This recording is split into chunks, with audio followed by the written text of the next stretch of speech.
Pagi di awal minggu di kota metropolitan yang ramai, hiruk-pikuk Jakarta terasa begitu kental, perpaduan antara langkah-langkah kaki yang tergesa-gesa dan klakson mobil yang memekakan telinga. Di tengah kerumunan yang sibuk, Sari bergegas masuk ke sebuah kedai kopi populer di dekat kantornya, rambutnya yang diikat seadanya masih sedikit berantakan, matanya agak sayu setelah begadang semalaman. Sialnya, saat menyelinap di antara antrian panjang di konter kasir, Sari tidak menyadari ada seorang pria yang berjalan ke arahnya dengan secangkir kopi panas di tangan. Hanya dalam sekejap, ia menabrak pria itu, membuat cairan kental berwarna coklat tumpah dan membasahi kemeja putih bersih yang dikenakannya. Ya ampun, pria itu terkejut dan melihat ke bawah ke arah kemejanya yang kini bernoda coklat tua. Ia mengangkat kepalanya, wajahnya menunjukkan kekesalan. Dan suaranya yang penuh kejengkelan terdengar di tengah kedai kopi yang ramai itu. "Kamu jalan bagaimana, sih? Matamu di mana?" Sari tertegun, tangannya gemetar karena kaget dan bingung. Awalnya ia berniat untuk segera meminta maaf, tetapi sikap kasar dan tatapan tajam pria itu memupuskan niatnya. Sambil menarik napas dalam-dalam, ia menyipitkan mata ke arah pria itu, dan balas membentak dengan nada yang tak kalah kesal, "Maaf, tapi apa perlu seheboh ini? Ini cuma kopi. Bukan masalah besar, kan?" Pria itu mengerutkan kening, matanya menelusuri Sari dari atas sampai bawah, seolah-olah sedang menilainya. Ia tidak langsung menjawab, hanya tersenyum sinis lalu berbalik pergi. Sebelum meninggalkan kedai, ia melontarkan kalimat acuh tak acuh yang cukup untuk membuat Sari naik pitam. "Anggap saja hari ini aku sial." Sari terperangah, matanya terbelalak karena marah. Ia berteriak mengejar pria itu dengan nada sarkastis. "Hei, apa maksudmu? Laki-laki kok picik sekali?" Namun, pria itu sudah berjalan cepat keluar dari kedai tanpa menoleh ke belakang. Sari berdiri di sana, memandangi punggung pria itu yang perlahan menghilang di balik pintu kaca, rasa kesal menjalari seluruh tubuhnya. Meskipun tidak yakin apakah pria itu mendengar kata-katanya, sikapnya membuatnya tidak bisa menelan kekesalannya. Rasa jengkelnya belum hilang ketika ia tanpa sadar melihat jam di pergelangan tangannya. "Sial, sudah terlambat," gumamnya. Mengesampingkan kekesalannya, ia segera meninggalkan kedai kopi dan bergegas ke kantor agar tidak terlambat. Ia sama sekali tidak tahu bahwa pria itu juga sedang berjalan sambil bergumam, "Sudah salah, tidak minta maaf, malah banyak omong, tidak punya sopan santun sama sekali." Sesampainya di kantor, Sari segera menyeduh secangkir kopi instan untuk dirinya. Saat kembali ke mejanya, ia melihat sekilas punggung yang tidak asing berdiri tidak jauh darinya. Kemeja putih yang rapi, postur tubuh yang tinggi. Ada sesuatu yang membuat Sari berhenti, merasa seperti pernah bertemu dengan orang ini di suatu tempat. Ia mengerjapkan matanya beberapa kali lalu berjalan mendekat untuk memastikan. Ternyata benar. Pria itu adalah orang yang ditabraknya di kedai kopi tadi pagi. Tanpa sadar ia berkata, "Kenapa? Kenapa kamu ada di sini?" Pria itu membalas dengan dingin, "Kenapa aku tidak boleh di sini?" Sari berdiri terpaku, tidak tahu harus bereaksi seperti apa. Ia ingin mengatakan sesuatu untuk membantah, tetapi semua kata seolah tersangkut di tenggorokannya. "Jadi dia rekan kerja baruku?" Ia tergagap. Namun sebelum ia sempat mengatakan lebih banyak, kepala departemen sudah berdiri dan berkata, "Teman-teman, hari ini kita kedatangan rekan kerja baru. Saya harap kalian semua bisa membantunya dengan baik dalam pekerjaan. Ayo, perkenalkan dirimu pada semua orang." "Ya, selamat pagi Bapak, Ibu, dan teman-teman semua. Saya Sari, usia saya 23 tahun. Senang berkenalan dengan kalian semua. Saya harap bisa dibimbing dalam pekerjaan." Tepuk tangan perlahan terdengar sebagai ucapan selamat datang untuknya di perusahaan. Hari-hari pertama Sari di tempat kerja berjalan sangat lancar, kecuali satu hal, rekan kerjanya yang tidak terlalu ramah itu. Karena baru masuk, banyak hal yang belum ia pahami. Ia menoleh hendak bertanya pada pria itu, tetapi teringat kembali sikapnya saat pertama kali mereka bertemu. Ia mengurungkan niatnya, tetapi jika tidak bertanya, ia tidak tahu harus berbuat apa, dan bertanya pada rekan kerja lain juga terasa canggung. Jadi, ia memberanikan diri untuk bertanya pada Bima. "Mas, ini bagaimana ya? Saya tidak mengerti." "Hei, kamu ini karyawan baru, paling muda di kantor, tapi bicaramu seperti itu, kenapa Mas selalu cari-cari kesalahan saya? Kalau tidak mau menjelaskan, ya sudah, saya tanya orang lain saja. Tepat saat Sari hendak berdiri, pria itu berkata dengan dingin, mau kemana? Duduk, biar saya jelaskan. Sari merasa sangat kesal, tetapi terpaksa menelan amarahnya dan mendengarkan penjelasan Bima. Satu hari kerja tampak biasa saja jika tidak memperhitungkan bahwa seluruh kantor terbagi menjadi dua kubu yang jelas, kubu panas dan kubu dingin. Kubu panas, yang dipimpin oleh Bima, bersikeras ingin menurunkan suhu AC karena panas yang menyengat membuat mereka tidak bisa bekerja. Kubu dingin. Meskipun anggotanya lebih sedikit, dengan Sari sebagai pemimpinnya, bersikeras ingin menaikkan suhu karena mereka kedinginan. Mas Bima, saya kedinginan, tolong naikkan suhunya. Sari mengomel, tangannya terus menggosok kedua lengannya untuk mengusir rasa dingin. Bima tidak menoleh, tetap fokus mengetik di keyboard, tetapi suaranya lebih dingin dari AC. Kalau kamu kedinginan, pakai jaket. Saya dan yang lain kepanasan. Lihat saja teman-teman di seberang sana, mereka bahkan harus pakai kipas angin meja. Sari melirik ke seberang kantor. Benar kata Bima, beberapa rekan kerja memang sedang mengipas-ngipas, keringat membasahi dahi mereka. Ia sedikit malu, suaranya mengecil, hari ini saya tidak bawa jaket. Bima tidak berkata apa-apa lagi, berdiri dan berjalan ke mejanya. Sesaat kemudian, ia kembali dengan selimut tipis di tangannya dan memberikannya pada Sari. Pakai ini saja sementara, katanya dengan tatapan acuh tak acuh, jangan mengganggu orang lain lagi.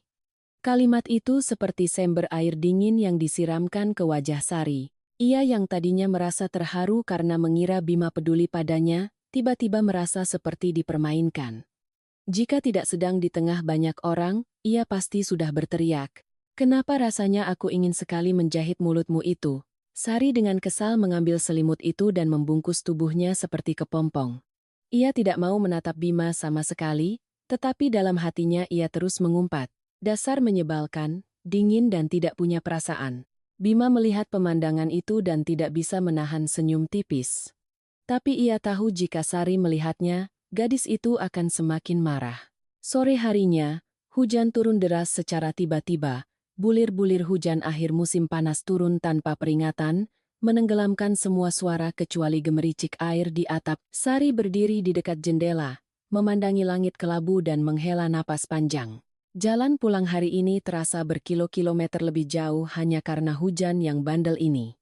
Bima sedang merapikan barang-barang di mejanya, melirik ke arah Sari yang berdiri diam seperti patung. Ia mengerutkan kening, berhenti sejenak, lalu berkata, kamu berdiri memandangi hujan sampai besok pagi pun hujannya tidak akan berhenti. Sari menoleh, tatapannya tidak senang.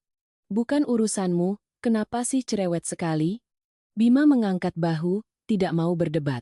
Ia mengambil tasnya dan berjalan keluar ruangan, meninggalkan Sari yang masih terpaku.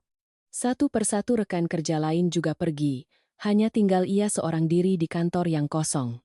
Beberapa saat kemudian, setelah merasakan dingin dan menyadari bahwa berdiam diri di kantor bukanlah ide yang baik, Sari dengan enggan merapikan barang-barangnya dan turun ke lobi perusahaan. Ia duduk meringkuk di dekat pintu masuk, matanya memandangi mobil-mobil yang melintas cepat di jalan, roda-rodanya menciptakan gelombang air yang menyiprat kemana-mana. Hari ini Sari tidak hanya enggan keluar karena hujan, tetapi juga karena alasan yang sangat sulit diungkapkan. Tamu bulanannya datang tepat waktu, dan ia tahu jika pulang dengan pakaian basah, bencana pasti akan terjadi. Hujan tidak kunjung reda, dan rasa dingin serta sepi juga tidak mau pergi. Sari duduk meringkuk seperti kucing yang ditinggalkan, kedua tangannya saling menggosok, mencoba mencari sedikit kehangatan. Saat ia sedang berpikir apakah harus memesan taksi, sesosok yang dikenalnya muncul dari kejauhan, berjalan santai seolah tidak hujan. Bima.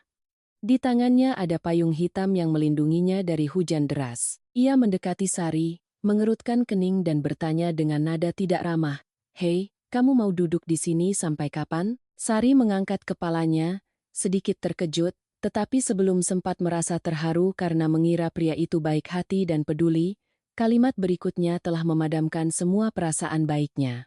Naik mobil, Masih lihat apa lagi? Bodoh.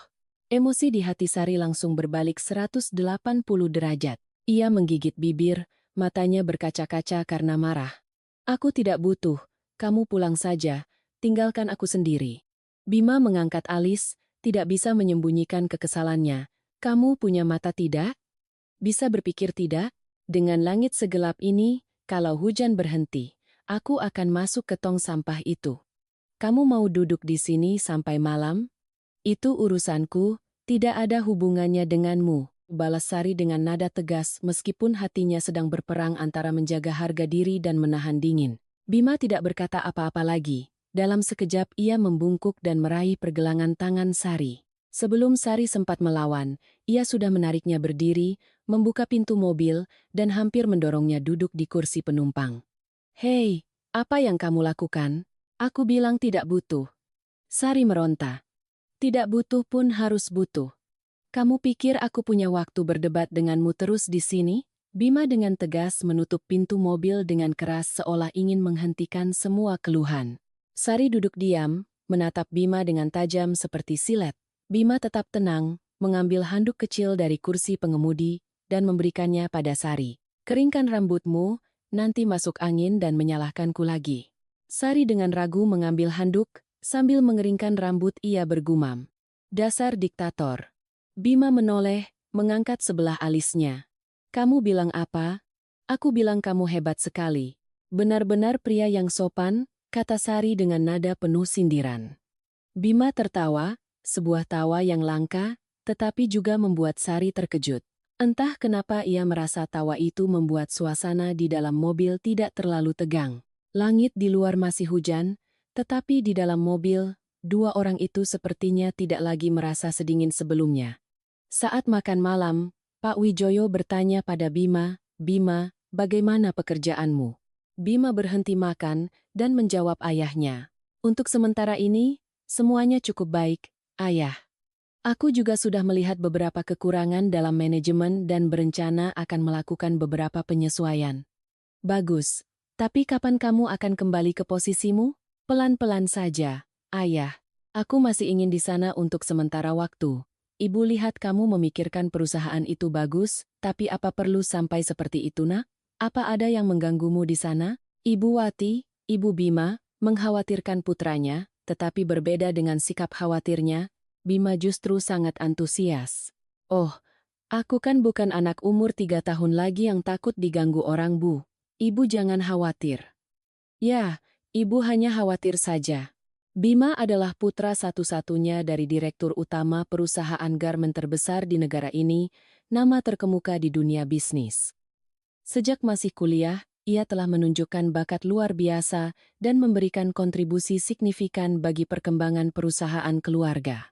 Setelah lulus sarjana, alih-alih langsung mengambil posisi manajerial seperti yang diharapkan banyak orang, Bima memutuskan untuk melanjutkan studi Magister Administrasi Bisnis, MBA, di Amerika. Selama lebih dari 2 tahun belajar dan berlatih di lingkungan terkemuka dunia, ia tidak hanya mengasah pengetahuan tetapi juga mengumpulkan pengalaman praktis melalui proyek-proyek internasional. Sekembalinya ke Indonesia setelah menyelesaikan studinya, Bima membuat orang tuanya terkejut dengan menolak untuk langsung mengambil posisi pimpinan di perusahaan.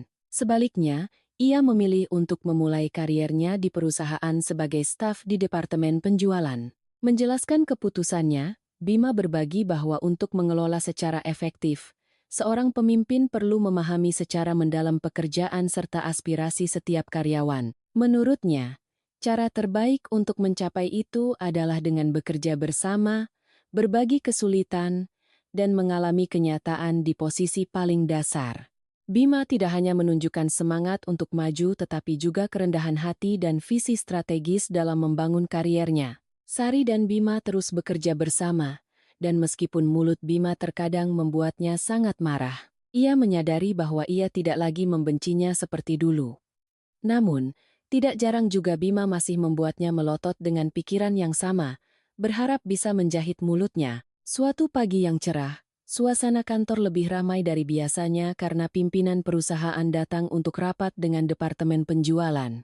Gosip tentang kedatangan Direktur Utama, Bapak Surya Wijoyo, membuat semua orang bersemangat. Sari berdiri di sudut, penasaran melihat ke arah pintu, dan tidak perlu menunggu lama, sekelompok orang masuk, dipimpin oleh direktur utama. Pria parubaya itu tampak tenang.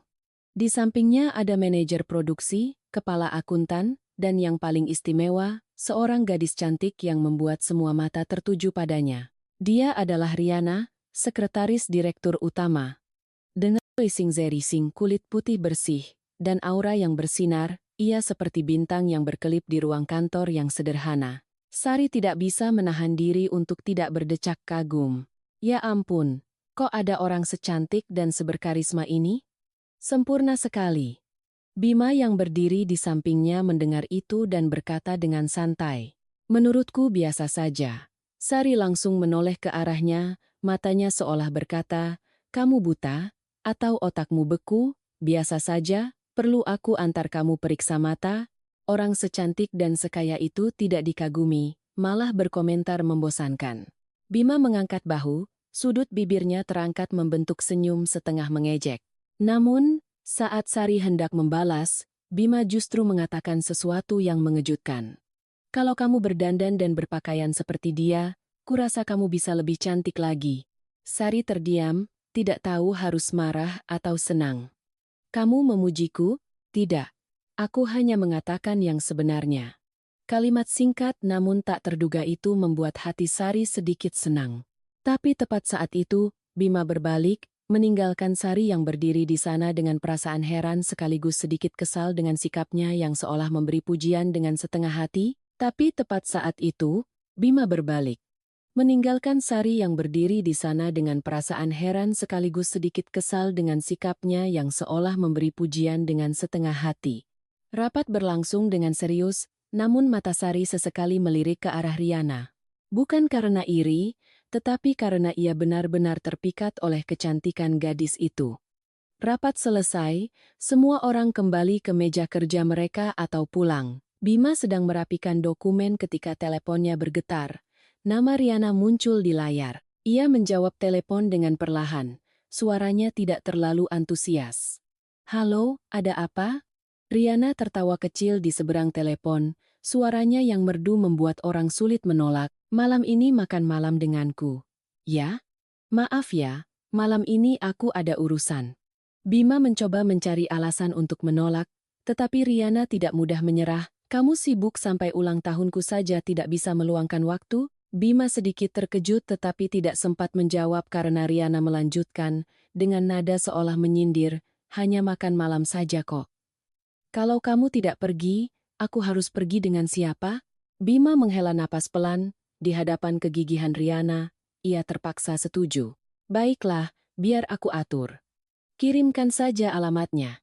Malam itu, Bima bertemu Riana di sebuah restoran mewah. Suasana makan malam cukup santai, tetapi ia tidak bisa mengatakan bahwa ia merasa nyaman.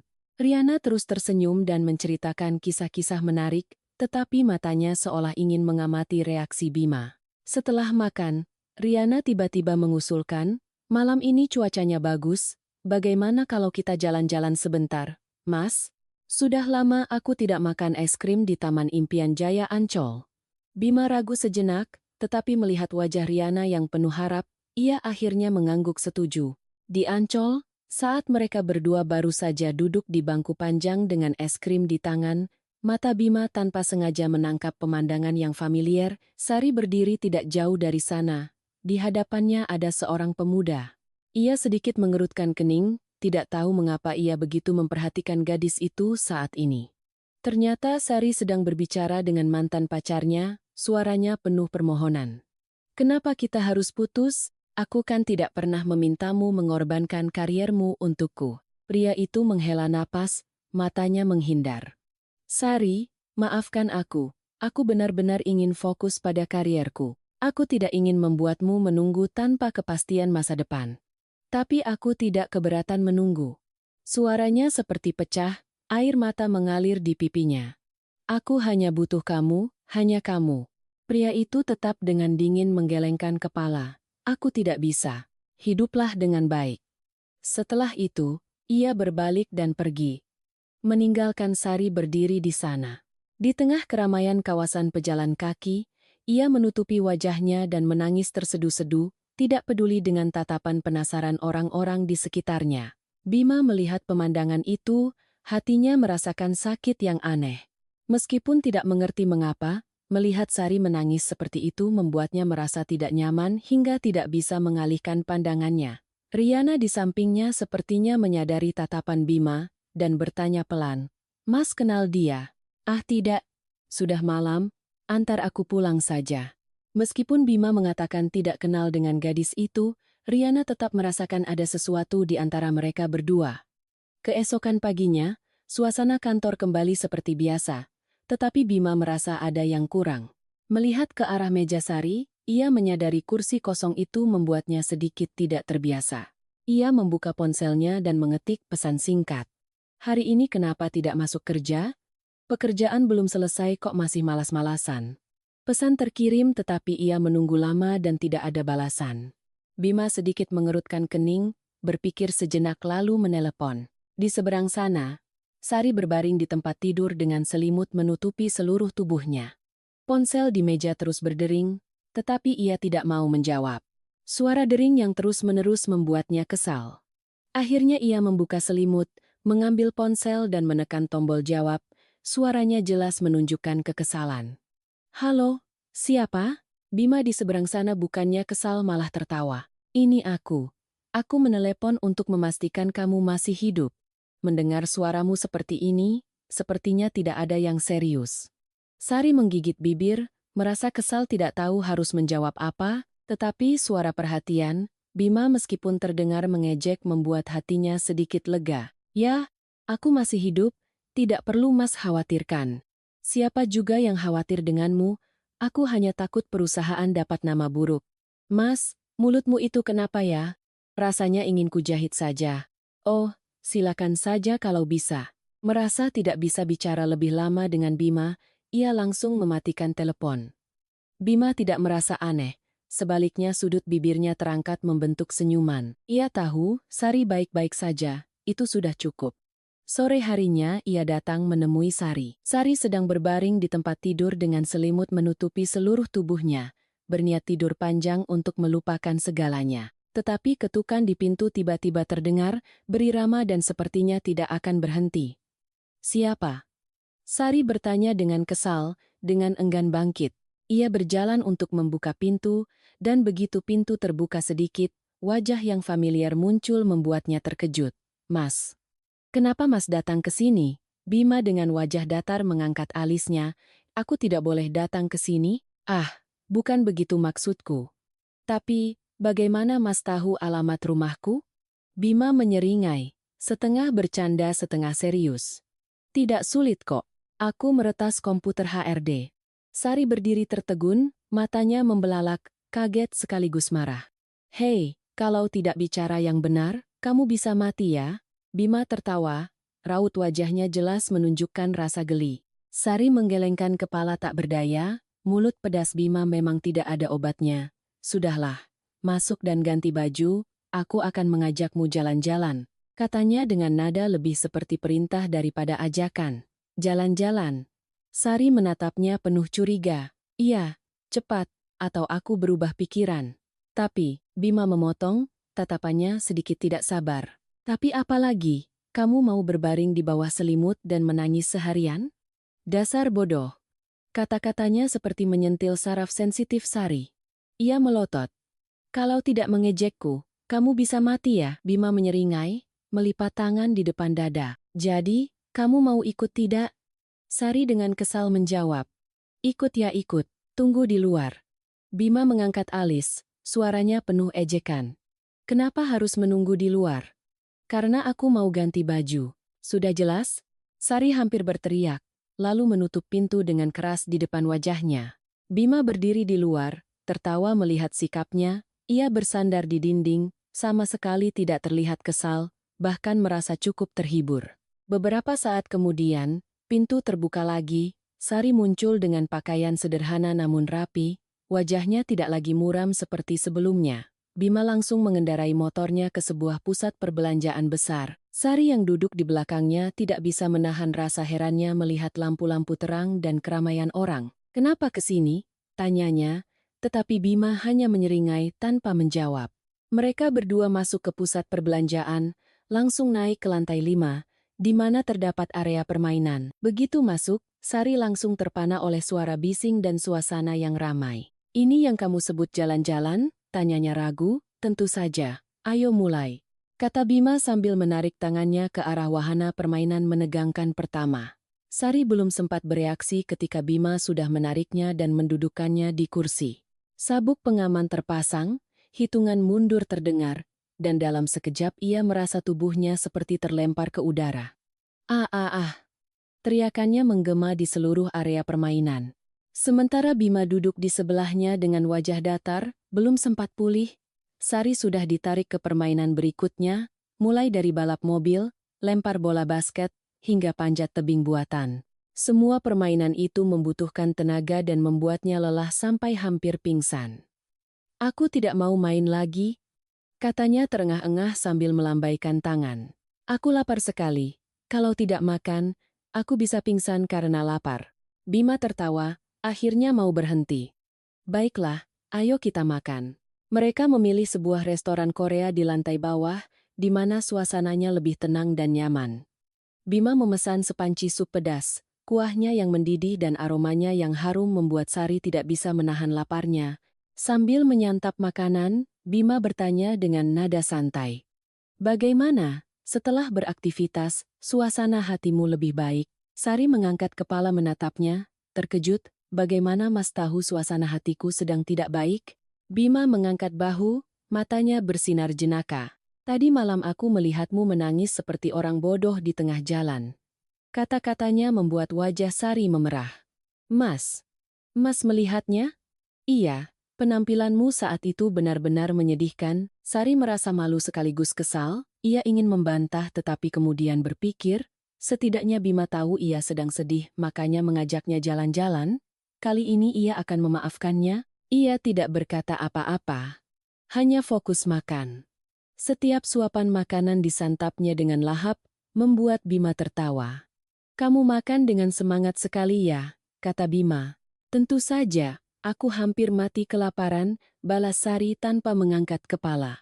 Setelah perutnya terisi penuh, Sari baru berhenti, mengangkat kepala, dan saat itu ia melihat tatapan Bima yang sedang memperhatikannya dengan saksama. "Mas lihat apa?" tanyanya dengan canggung. Bima sedikit memiringkan kepala, senyum tipis muncul di bibirnya. "Melihatmu makan dengan lahap." Kata-kata tak terduga itu membuat Sari sedikit terkejut, tetapi yang membuatnya lebih canggung adalah senyum Bima setelah itu. Senyum yang begitu indah hingga membuat jantungnya berdebar kencang selama beberapa detik. Ia buru-buru menunduk, menyembunyikan perasaannya, tetapi di dalam hatinya, sedikit kehangatan aneh mulai terasa. Setelah makan malam, Bima dan Sari meninggalkan restoran bersama. Saat keluar dari pusat perbelanjaan, udara malam terasa sejuk. Lampu-lampu jalan yang berkelip-kelip memantul di permukaan jalan yang basah, menciptakan pemandangan yang puitis. Saat menuruni tangga, mata Sari tanpa sengaja menangkap sosok yang familiar. Ia berhenti, merasa jantungnya seperti berhenti berdetak. "Andi." Sari memanggil nama mantan pacarnya dalam hati, matanya mengikuti sosok tinggi kurus yang berjalan tidak jauh dari sana. Tetapi yang membuatnya lebih terkejut adalah di samping Andi ada seorang gadis cantik yang sedang menggandeng lengannya. Mereka berdua berjalan sambil berbincang, terlihat sangat akrab. "Ada apa?" Bima berhenti dan menatapnya. Sari tidak langsung menjawab, ia mengerjapkan matanya berulang kali, mencoba menenangkan diri, meyakinkan dirinya bahwa ia mungkin salah lihat. Tidak mungkin itu Andi. Tadi malam ia baru saja mengatakan putus karena ingin fokus pada karier. Kalau begitu, hari ini ia tidak mungkin jalan dengan gadis lain, pasti aku salah lihat. "Tidak, tidak apa-apa." Ia menggelengkan kepala, mencoba tersenyum canggung. Bima mengerutkan kening, tatapannya seolah menyadari ada yang aneh, tetapi ia tidak bertanya lebih lanjut. Ia hanya berbalik dan terus berjalan menuju mobil. Sari diam-diam mengikutinya. Dalam perjalanan pulang, suasana di dalam mobil cukup hening. Sari menyandarkan kepalanya di jendela, tatapannya kosong, tetapi hatinya dipenuhi perasaan campur aduk. Bayangan Andi dan gadis itu terus berputar di kepalanya, membuatnya tidak bisa berkonsentrasi. Bima meliriknya melalui kaca spion, menyadari kegelisahannya.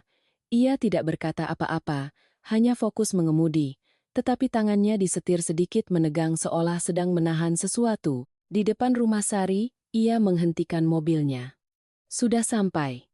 Sari tersentak, menoleh ke arahnya lalu buru-buru membuka pintu dan turun.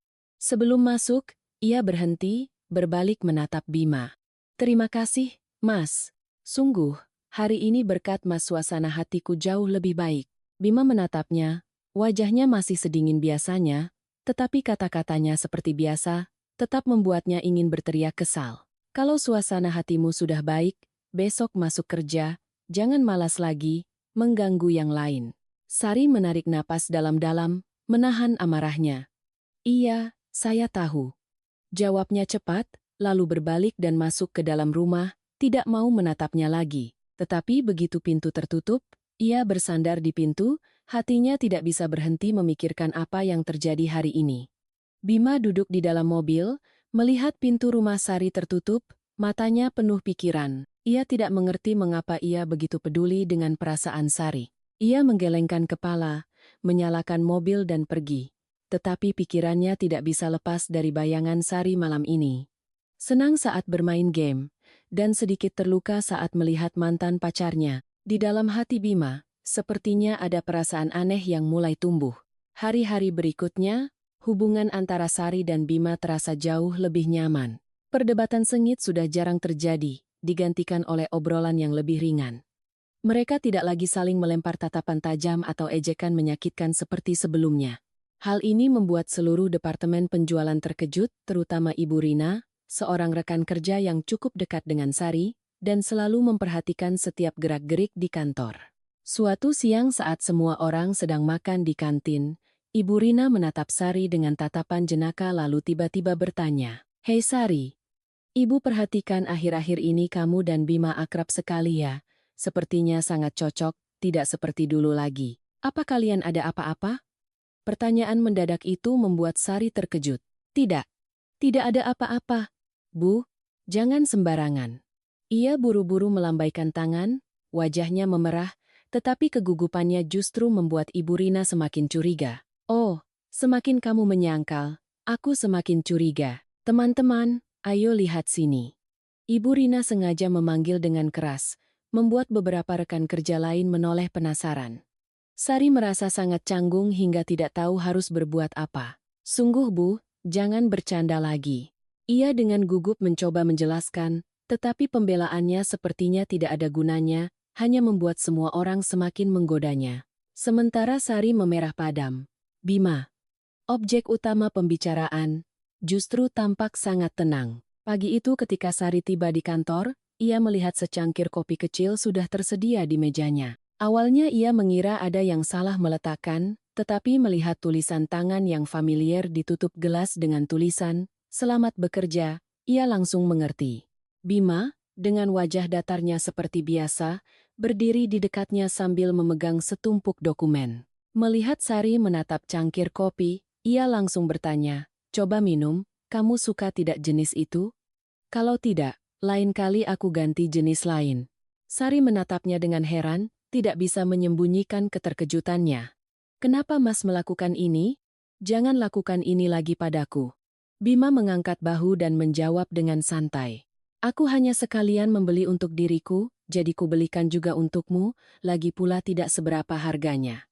Jawaban Bima membuat Sari hanya bisa menggelengkan kepala tak berdaya.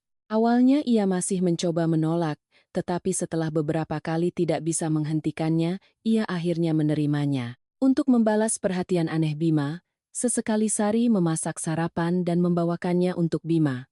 Tentu saja ia selalu berhati-hati agar tidak ada yang tahu di kantor. Pagi hari ia akan meletakkan kotak makanan di laci meja Bima, lalu mengirim pesan. "Makanlah, jangan sampai lapar." Bima yang menerima makanan hanya membalas dengan pesan singkat, "Sudah tahu cara peduli pada orang lain ya." Sari membaca pesan itu dan merasa sedikit kesal. "Aku melakukannya karena sopan santun, siapa juga yang peduli padanya," ia berkata pada dirinya sendiri. Tetapi entah kenapa ia tetap rutin memasakkan sarapan untuk Bima setiap kali ada waktu. Hubungan mereka berdua perlahan berubah, menjadi sesuatu yang aneh yang baik Sari maupun Bima tidak ungkapkan. Tetapi jelas perhatian diam-diam itu perlahan mendekatkan mereka sedikit demi sedikit. Suatu sore, sinar matahari pucat menembus jendela, Sari sedang fokus bekerja ketika teleponnya berdering. Melihat layar, ia mengenali nomor sepupunya dari desa. "Halo Mas," sapanya dengan ceria. Tetapi di seberang sana, suara sepupunya tidak lagi seakrab biasanya, melainkan terdengar berat, membuat Sari tiba-tiba tegang. "Sari, dengarkan baik-baik, tenang ya, ayahmu mengalami kecelakaan dan meninggal di tempat." Kalimat itu seperti petir yang menyambar. Sari terkejut, tangannya gemetar hingga hampir menjatuhkan telepon. "Apa? Apa katamu, Mas? Ayahku meninggal? Keluarga sudah membawa jenazah ayahmu pulang. Sekarang semua orang sedang mempersiapkan pemakaman. Kamu segera pulang ya." Sari berdiri, matanya terbelalak, mulutnya tergagap. "Tidak mungkin, ayahku. Tidak mungkin." Menangis. Bima yang duduk di dekatnya terganggu oleh suara kursi yang bergeser. Ia menoleh dan melihat Sari berdiri terpaku, wajahnya pucat pasi, lalu bertanya, "Kamu kenapa? Ada apa?" Sari menatapnya, air mata tiba-tiba mengalir. Ia tersedu-sedu, ayahku kecelakaan dan meninggal." Tertawa. Sampai di situ, suaranya pecah, air mata mengalir deras di pipinya. Ia jatuh terduduk di kursi dan menangis tersedu-sedu. Bima menatap Sari dengan hati bingung, ia belum pernah melihatnya menangis sebanyak itu dan ia sendiri tidak tahu bagaimana cara menghiburnya. Ia berjongkok dan berkata dengan lembut, "Siapkan barang-barangmu, aku akan mengantarmu pulang." Tanpa membiarkan Sari khawatir lebih lama, Bima berinisiatif menemui kepala departemen untuk meminta izin Sari pulang kampung selama beberapa hari untuk mengurus pemakaman. Dalam perjalanan pulang, Sari duduk diam di sampingnya, hanya terdengar isak tangis yang tidak berhenti. Bima mengemudi, sesekali meliriknya melalui kaca spion, hatinya terasa berat.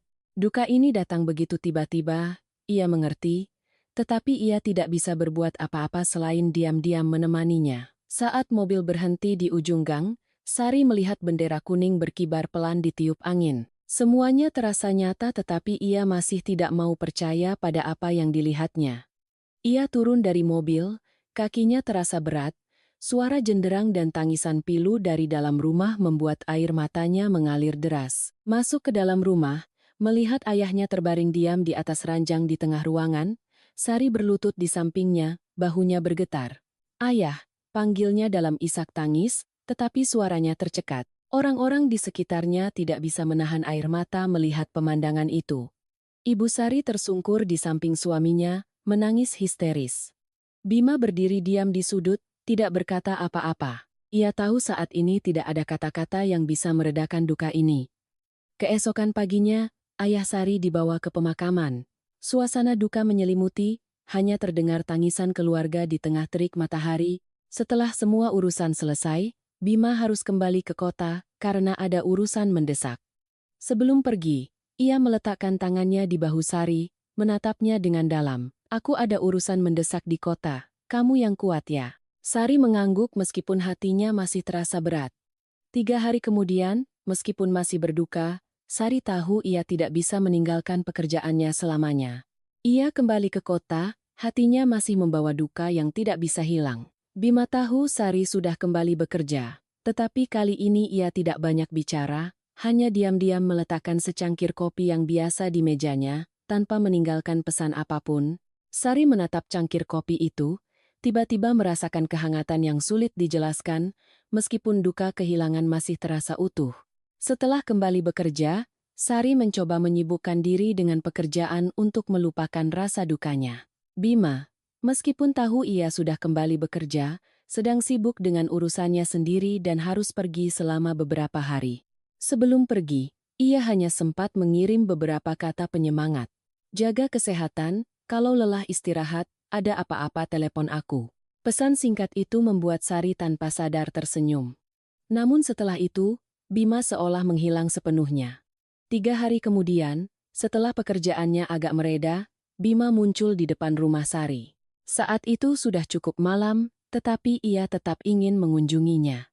Setelah mengetuk pintu beberapa kali, Bima mendengar langkah kaki perlahan dari dalam. Pintu terbuka dan Sari muncul dengan penampilan yang kuyu, membuat hati Bima mencelos. "Mas Bima, kenapa datang jam segini?" tanyanya dengan suara lelah. Bima tidak langsung menjawab, sebaliknya ia menatapnya lama.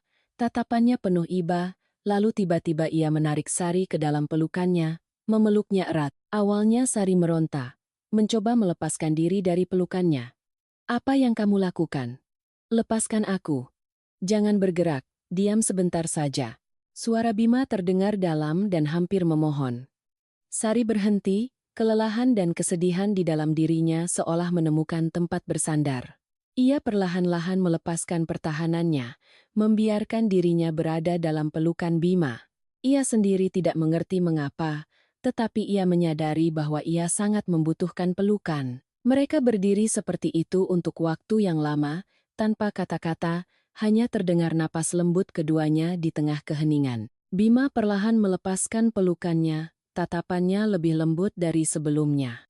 "Sejak aku tidak ada, kamu makan dengan baik tidak?" tanyanya dengan nada sedikit menegur. Sari terkejut, Bima belum pernah berbicara dengannya dengan cara seperti ini. Ia mengangguk pelan. "Ya, aku makan dengan baik kok." Bima tersenyum, mengangguk puas. "Sudah malam, masuk dan istirahatlah, besok kita bertemu di kantor." Sari memandangi punggung Bima yang perlahan menghilang, hatinya merasakan perasaan yang sulit dijelaskan. Begitu pintu tertutup, ia bersandar di dinding, mengenang kembali pelukan Bima. Pelukan itu hangat, nyaman, dan menenangkan, lebih dari kata-kata penghiburan manapun. Keesokan paginya, Sari datang ke kantor seperti biasa. Tetapi kali ini di mejanya bukan secangkir kopi yang biasa, melainkan sekotak puding dan segelas susu hangat. Bima muncul dari belakang, suaranya yang dalam terdengar. "Kamu sedang lelah, minum susu hangat lebih baik daripada kopi." Sari menatap kotak makanan dan gelas susu, perasaan hangat menjalari hatinya. Ia mengangkat kepala menatap Bima, matanya sudah memerah. "Terima kasih, Mas." "Sama-sama," katanya lembut, meletakkan tangannya di bahu Sari. "Makanlah, masih ada pekerjaan." Sari mengangguk, mengambil gelas susu, setetes air mata jatuh, bukan karena sedih, tetapi karena terharu. Ia tidak menyangka orang yang pernah ingin ia jahit mulutnya kini begitu perhatian padanya. Bima berdiri di sana menatapnya sejenak, sudut bibirnya terangkat membentuk senyuman lembut sebelum berbalik pergi. Hari-hari berikutnya, Sari perlahan-lahan pulih berkat dorongan dan perhatian dari Bima. Ia selalu ada di sisinya. Diam-diam berbagi dan menghibur setiap kali rasa duka kembali datang. Kesabaran dan ketulusan Bima seperti api kecil yang menghangatkan hatinya yang dingin, membuat kesedihannya perlahan-lahan memudar. Tidak hanya itu, hubungan mereka berdua juga semakin dekat. Bima tidak lagi hanya menjadi rekan kerja yang suka menggodanya, tetapi juga menjadi sandaran yang kokoh setiap kali ia butuh, dan perasaan di antara mereka, meskipun tidak diungkapkan, semakin hari semakin jelas. Suatu pagi di akhir pekan, Bima mengajak Sari jalan-jalan. "Hari ini ada acara tidak?" tanyanya dengan suara dalam melalui telepon. "Tidak ada rencana apa-apa, ada apa?" "Kalau begitu bersiaplah, aku jemput. Hari ini aku akan membawamu ke tempat yang menarik."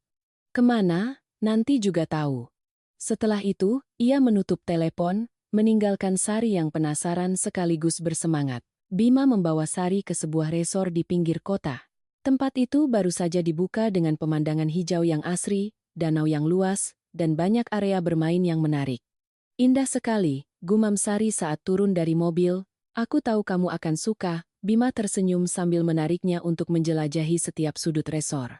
Seharian mereka bermain bersama, berfoto, dan tertawa tanpa henti. Sari seolah melupakan semua kesedihannya, yang tersisa hanyalah perasaan bahagia dan damai. Sore harinya, setelah makan dan beristirahat di bawah pohon rindang, Bima melihat jam lalu berdiri. "Sudah sore, aku antar kamu pulang ya?" "Iya," jawab Sari pelan, hatinya sedikit menyesal. Mereka berjalan perlahan ke tempat parkir. Sesampainya di sana, Sari menoleh ke arah Bima, merasa tidak rela berpisah dengannya, dan sepertinya Bima juga merasakan hal yang sama. Bima berdiri di hadapannya, tatapannya dalam dan tenang. "Kamu mau di sini lebih lama lagi?" tanyanya lembut. Sari tersenyum tetapi tidak berkata apa-apa, ia hanya menggelengkan kepala lalu menunduk memainkan jarinya, seolah mencoba menyembunyikan rasa enggan di matanya.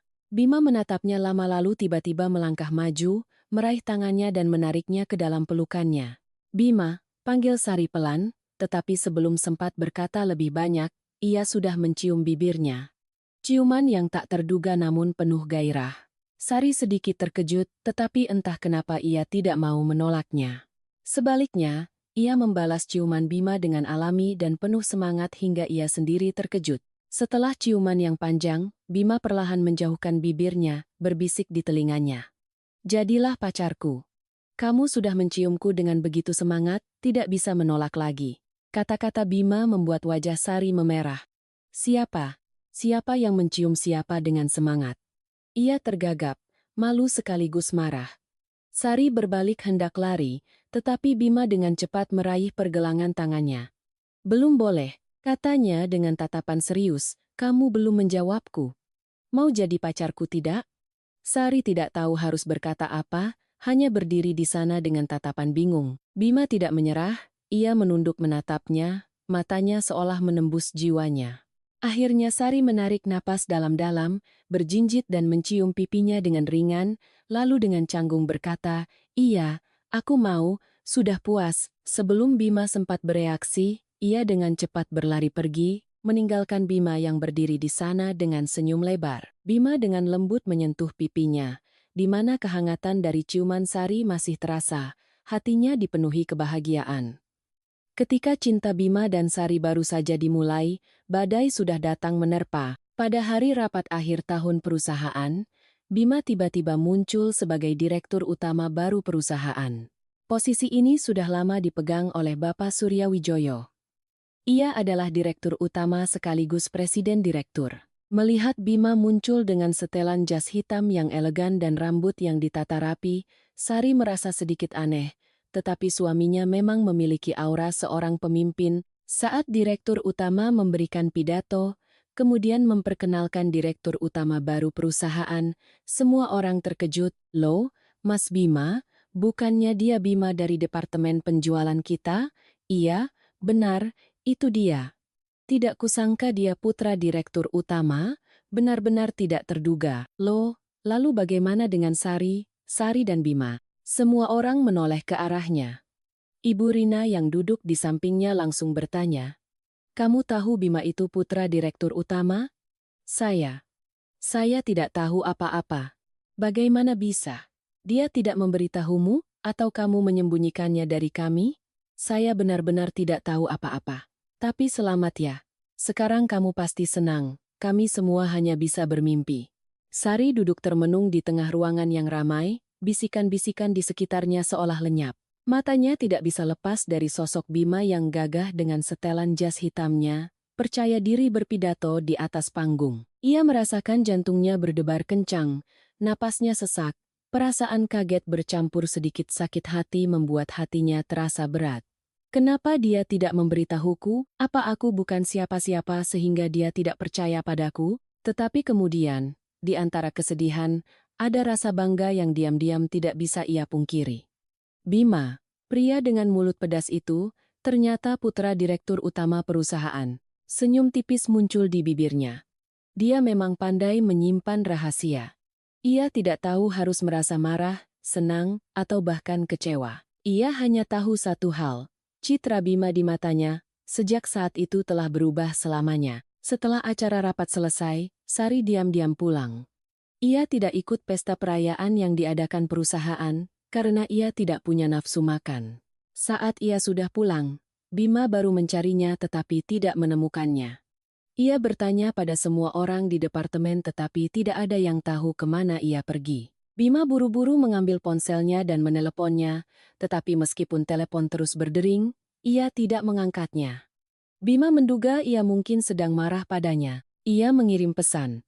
"Sayang, maafkan aku, tapi aku benar-benar tidak ingin kamu menjauhiku karena statusku.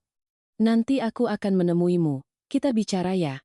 Sari menerima pesan itu, Bibirnya sedikit tersenyum, tetapi hatinya masih sangat marah.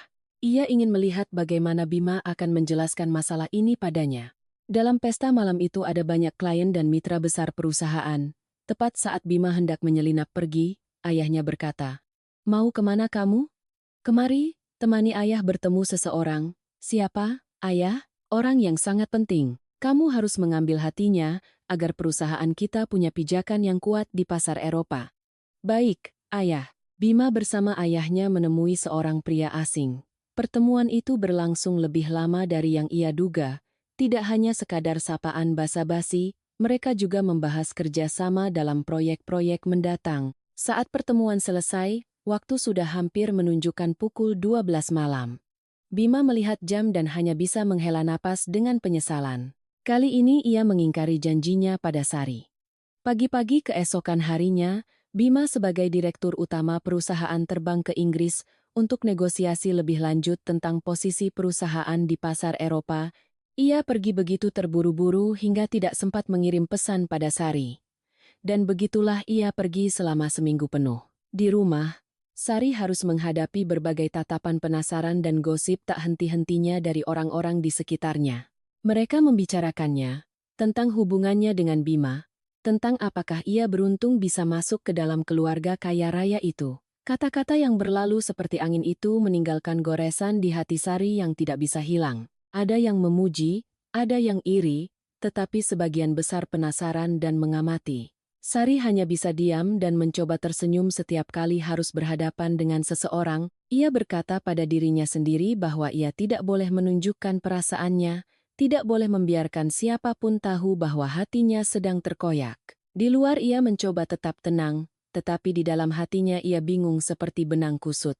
Ia memilih untuk fokus pada pekerjaan, berharap kesibukan bisa membantunya melupakan tatapan-tatapan sinis dan kata-kata yang menyakitkan. Tetapi itu hanya saat ia di kantor, setiap kali pulang kerja dan berhadapan dengan kamarnya yang familiar, yang kini terasa begitu dingin dan menyakitkan. Sari tidak lagi punya kekuatan untuk menyembunyikan perasaannya. Kamar yang kosong tanpa suara seolah semakin menenggelamkannya dalam kesepian. Sari duduk termenung di dekat jendela, matanya menatap kosong ke kegelapan malam, tetapi pikirannya terus mengulang pertanyaan-pertanyaan tanpa jawaban. Kenapa Bima menyembunyikan statusnya? Kenapa ia membiarkannya sendirian di hadapan tatapan menghakimi orang-orang?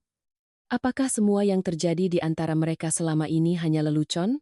Ia mengingat setiap kenangan, setiap kata, setiap tindakan kecil Bima yang pernah membuatnya senang, bahagia, bahkan berdebar-debar tak terkendali. Tetapi kini, yang tersisa hanyalah perasaan hampa dan sakit. Ia tidak bisa menahan air mata yang mengalir di pipinya setiap kali memikirkan Bima.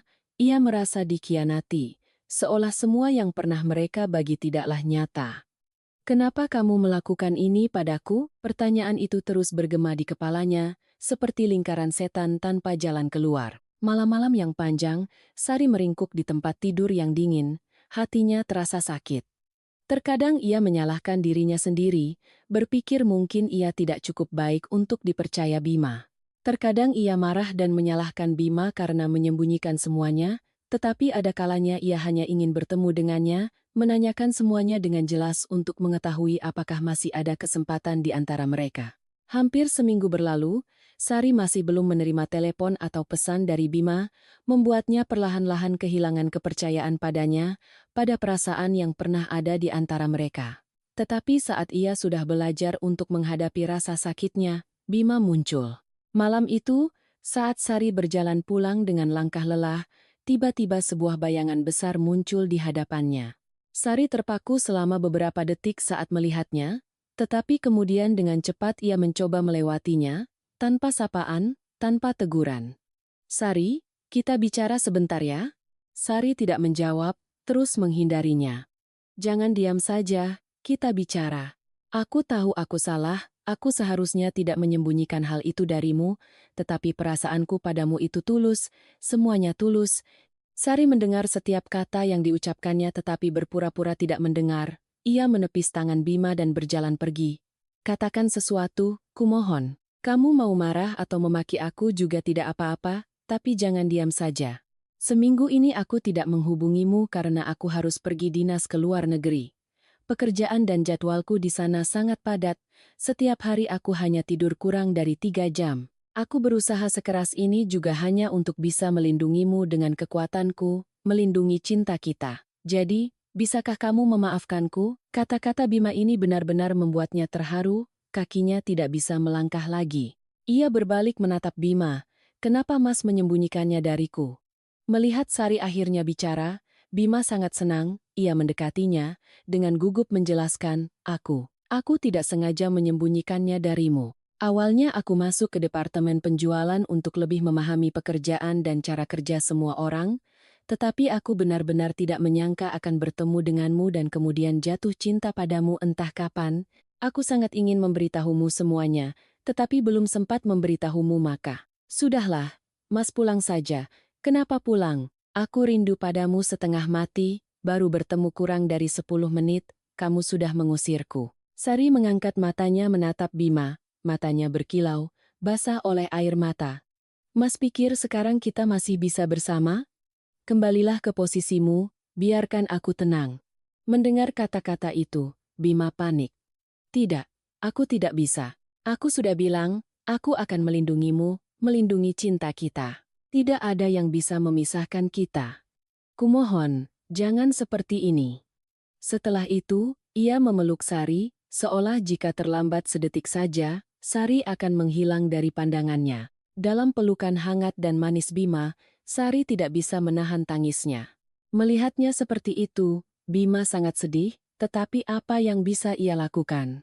Ia tidak bisa mengubah apa yang sudah terjadi. Besok aku akan membawamu bertemu orang tuaku. Kita akan mengumumkannya pada semua orang. Aku tidak akan membiarkan siapapun mengatakan apapun tentangmu lagi. Tapi orang tuamu, apa mereka akan setuju? Aku tidak peduli mereka setuju atau tidak. Keesokan harinya, sesuai janji, Bima menjemput Sari di kantor, lalu membawanya ke rumahnya. Pertama kali bertemu orang tua pacarnya, Sari sangat gugup hingga berkeringat.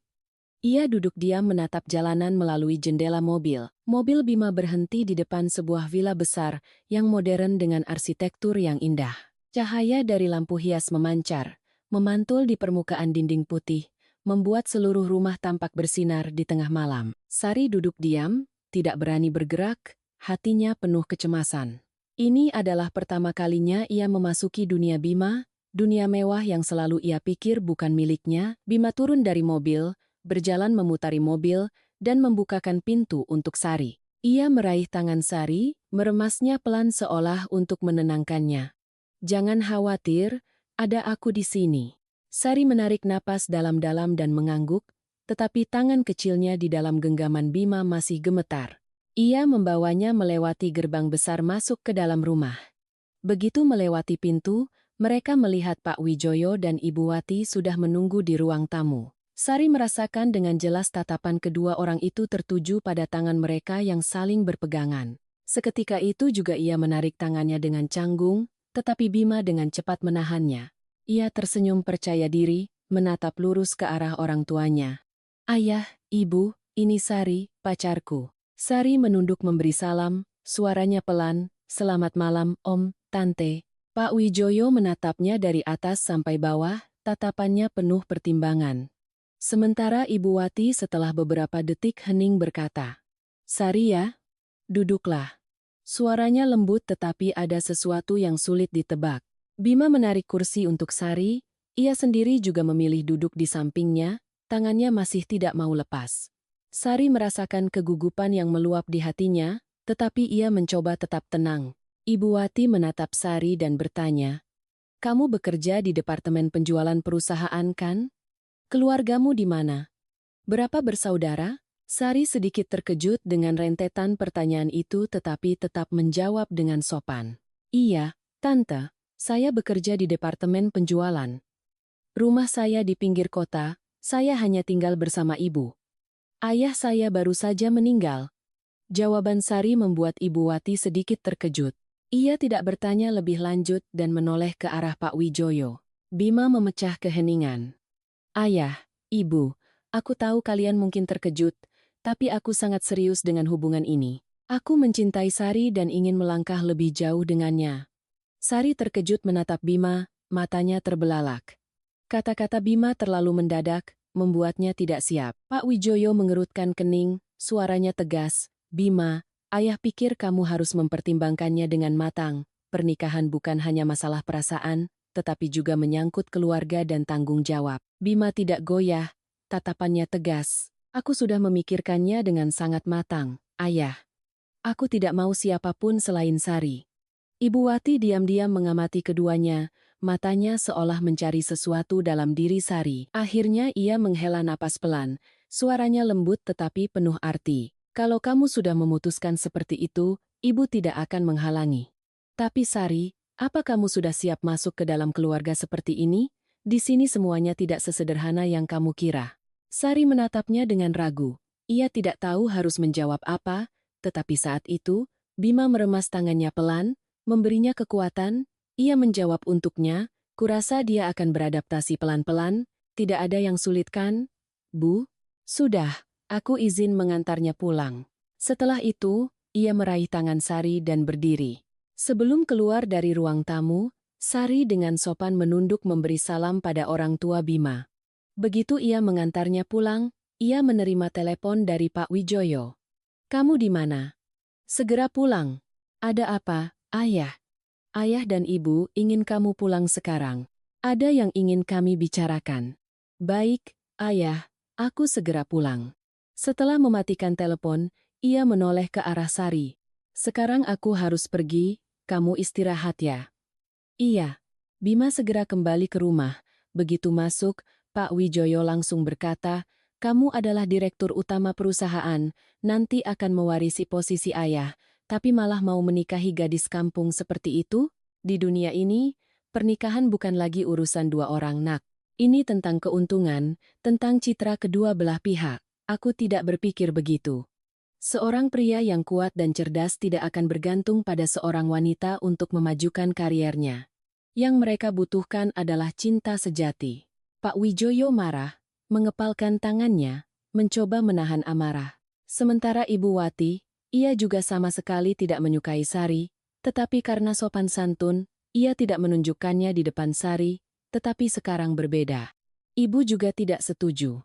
Menantu ibu setidaknya harus putri direktur perusahaan lain, atau setidaknya dosen universitas. Tidak mungkin hanya seorang pegawai rendahan dari desa. Bu, kenapa ibu bicara tentang orang lain seperti itu? Bima benar-benar tidak bisa diam mendengar ibunya mengatakan kata-kata yang tidak menghormati Sari. Dengan nada serius, Bima menegaskan sekali lagi. Aku hanya akan menikahi Sari, selain dia aku tidak akan menikahi siapapun. Baik Pak Wijoyo maupun Ibu Wati terdiam di hadapan kekeras-kepalaan putra mereka. Beberapa hari kemudian, Bima bersikeras meminta Sari membawanya pulang ke desa untuk bertemu ibunya. Meskipun ragu, Sari tidak bisa menolak dan akhirnya setuju. Di desa, Bima dengan cepat memenangkan hati Ibu Lastri, Ibu Sari. Sikapnya yang sopan, perhatian, dan tulus membuat Ibu Lastri sangat puas. Ibu Lastri yang tadinya khawatir apakah putrinya akan menemukan pria yang baik untuk bersandar, kini merasa sedikit lega. Ia tersenyum bahagia, menatap Bima dan Sari dengan penuh kasih.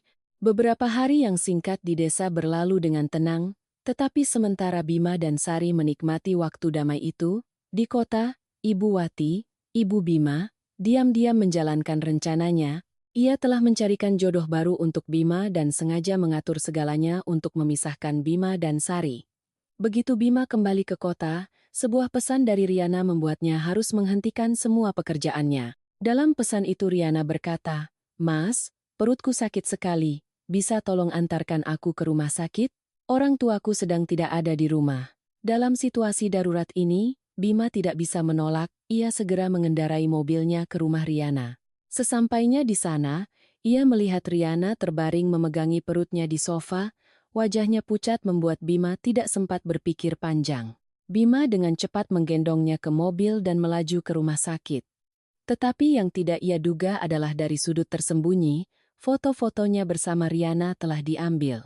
Foto-foto itu, setelah diedit, tampak seperti pasangan mesra yang saling merawat. Malam itu juga, foto-foto itu dikirimkan ke Sari. Sari memegang ponselnya, menatap lekat-lekat foto-foto itu, hatinya sakit. Ia tidak tahu harus berpikir apa melihat Bima dan Riana bersama dalam situasi seperti itu. Keheningan Bima sepanjang malam semakin membuat Sari merasa bingung dan terluka. Keesokan paginya, Sari menerima telepon dari Ibu Wati. Suaranya terdengar lembut tetapi membawa tekanan terselubung. "Nak, datanglah ke kedai kopi di seberang kantor. Tante mau bicara sebentar." Sari dengan enggan setuju. Pertemuan itu berlangsung di sebuah kedai kopi mewah tetapi suasananya tegang dan menyesakan. Ibu Wati tidak memberi Sari kesempatan untuk bicara. Begitu ia duduk, Ibu Wati mengeluarkan setumpuk uang dan meletakkannya dengan keras di atas meja, tatapannya tajam. "Ambil uang ini dan jauhi putraku. Aku tahu kamu bersama Bima karena uang, jadi ini, aku berikan kamu uang, tapi mulai sekarang jangan pernah muncul di hadapannya lagi." Sari terdiam, merasa jantungnya seperti diremas, kata-kata Ibu Wati seperti pisau yang menusuk harga dirinya. Tetapi belum berhenti di situ, Ibu Wati melanjutkan. "Keluargaku sudah memilihkan calon istri yang cantik dan lebih pantas untuk Bima daripada kamu." Sari duduk tak bergerak, tidak bisa berkata-kata. Ia merasa sakit hati sekaligus terhina. Bayangan foto-foto tadi malam kembali muncul, semuanya seolah menekan hatinya, membuatnya hanya ingin segera pergi dari tempat itu. Akhirnya ia berdiri, suaranya bergetar tetapi matanya penuh tekad. "Uang ini tante simpan saja. Saya mungkin kekurangan banyak uang, tetapi saya tidak butuh uang tante." Setelah itu, Sari berbalik dan pergi, meninggalkan Ibu Wati yang duduk di sana dengan tatapan tanpa penyesalan. Tetapi yang tidak ia tahu adalah setiap kata-katanya telah membuat Sari sangat terluka. Setelah pertemuan tegang dengan Ibu Wati, Sari seolah kehilangan semua harapan dan cintanya.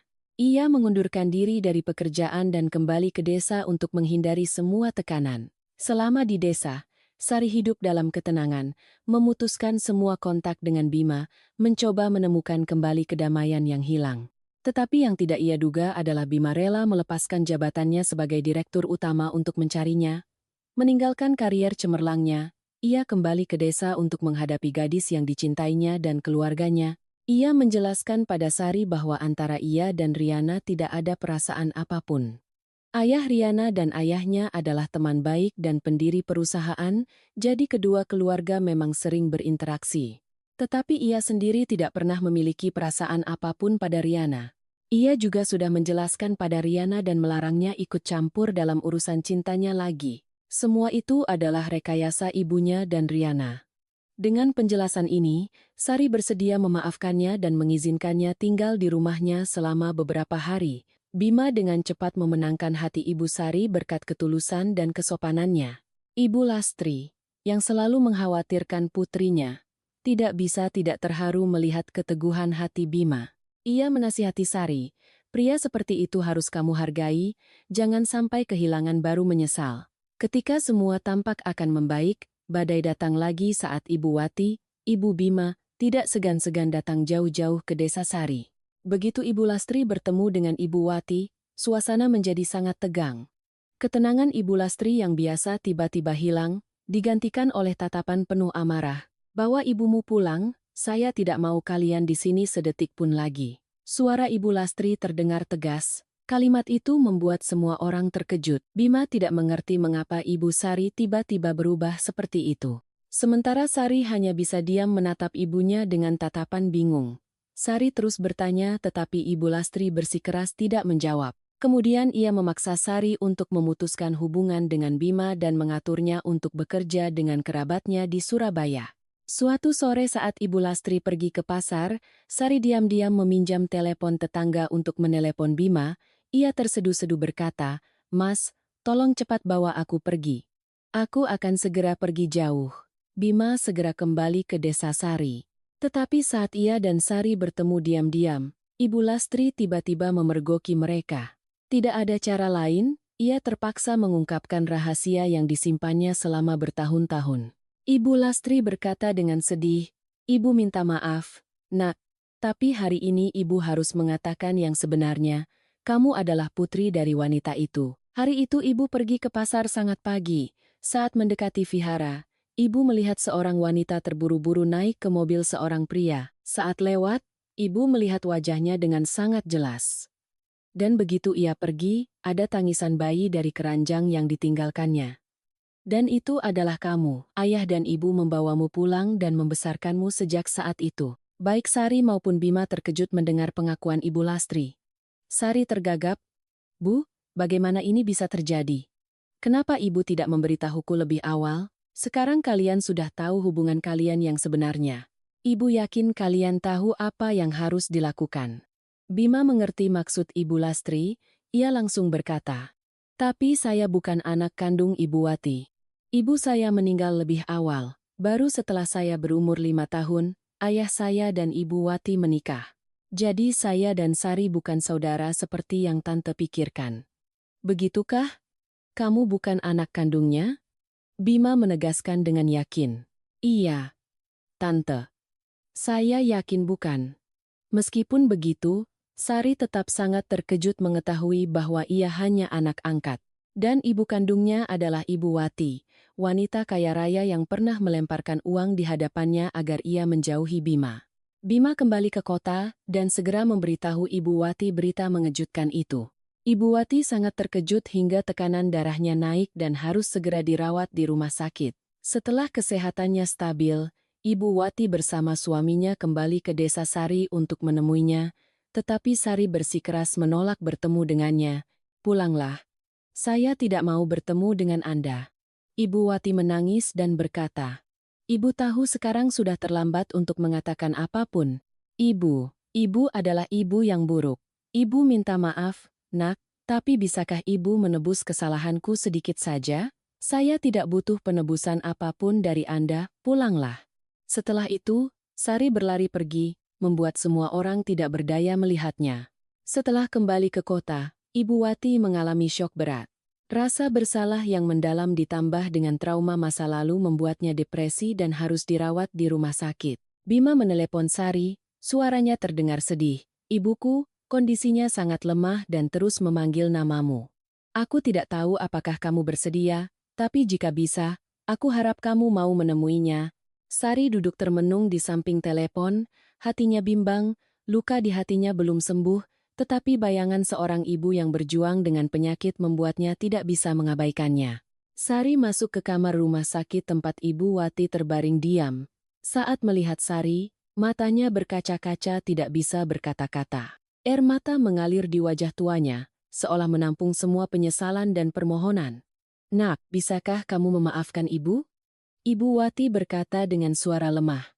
Sari menatapnya, emosinya meluap. Ia dengan lembut meraih tangan kurus Ibu Wati, suaranya tercekat, "Ibu-ibu." Sejak hari itu, Sari tinggal untuk merawat Ibu Wati, hari-hari bersama membantu mereka saling memahami, kasih sayang perlahan mengisi jarak, menyembuhkan semua luka di hati.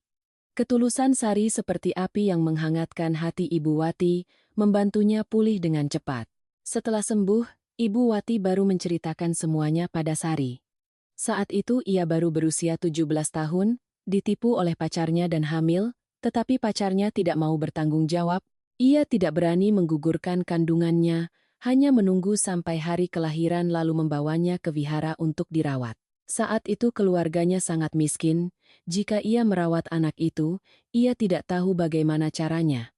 Rasa takut membuatnya berpikir untuk menitipkan anaknya di vihara. Kemudian saat ia bertemu dengan Pak Wijoyo dan jatuh cinta padanya, ia kembali ke vihara itu untuk mencari anaknya, tetapi tidak ada yang tahu apa-apa. Melalui cerita Ibu Wati, Sari lebih memahami mengapa ia meninggalkannya di depan vihara. Selama bertahun-tahun, ibunya terus mencarinya, bukan melupakannya sama sekali. Setelah semua itu, semua kesalahpahaman telah teratasi.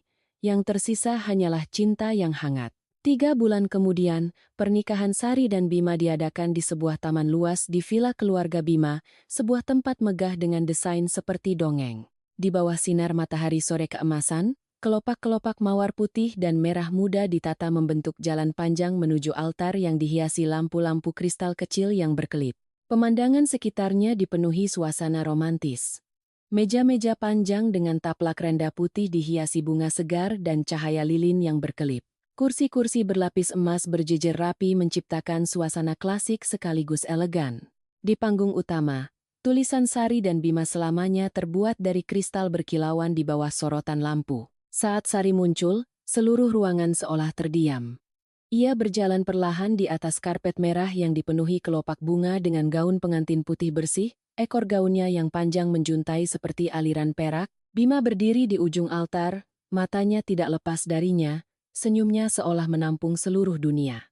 Sinar matahari pucat menyinari, menonjolkan kecantikan lembut Sari. Tetesan air mata kebahagiaan berkilauan di matanya, seiring dengan detak jantungnya yang berdebar kencang saat melihat Bima, pria yang dicintainya, menunggunya. Bima melangkah maju, mengulurkan tangannya, tatapannya seolah berkata, "Aku akan selalu di sini untukmu." Sari dengan lembut meletakkan tangannya di tangan Bima. Saat itu, keduanya merasakan kehangatan dan cinta yang kuat satu sama lain. Malam itu, di bawah cahaya, Bima membawa Sari ke taman di mana lampu kuning menyinari, memantul di permukaan danau yang tenang. Ia memeluknya dari belakang dan berbisik, "Kamu adalah hadiah paling berharga yang pernah kumiliki. Terima kasih sudah masuk ke dalam hidupku." Sari berbalik, matanya dipenuhi cinta.